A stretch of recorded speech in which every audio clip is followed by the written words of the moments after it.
So this is the general overview of simile.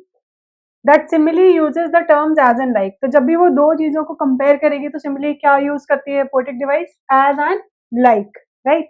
And it definitely compares two things. तो दो चीजें होनी भी चाहिए. For example, look at this description. She is like a shooting star. So the girl, she has been compared to a shooting star because of her bright smile, right? So she is like a shooting star. Similarly, look at the other example. He is as loud as the thunder. कि वो बिल्कुल एकदम इतना loud है कि the sound of his voice is compared to thunder. कि एकदम जो गरजने वाली sound है, that kind of sound he has. So यहाँ पे क्या है, हम लोग as and like use कर रहे हैं, and this is the cheat code that every other person gives you. कि जहाँ पे as and like use हो गया वहां पे simile है, which is true of course, right?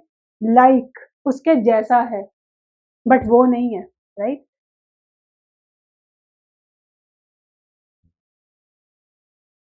Let us look at metaphor now.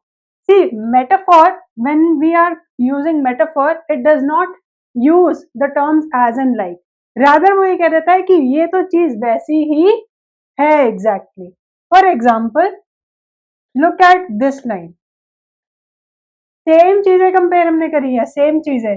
She is a shooting star, but हमने यहाँ पे क्या बोल दिया कि वो बिल्कुल शूटिंग स्टार ही है. हमने ये नहीं बोला कि उसकी स्माइल शूटिंग स्टार जैसी है या फिर वो शाइन एकदम शूटिंग स्टार जैसा करती है. No, nothing like that.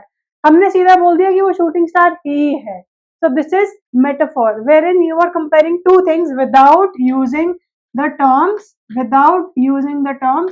As and like.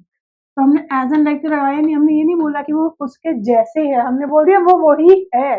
For example look at this image now. तो मैंने क्या बोला था, he is as loud as thunder, लेकिन यहाँ पे मैंने क्या किया है, thunder. Of course I have used Gemini. So of course मेरे थंडर और मैन को एक ही पिक्चर में क्लब कर दिया, तो वो थंडर ही है, राइट?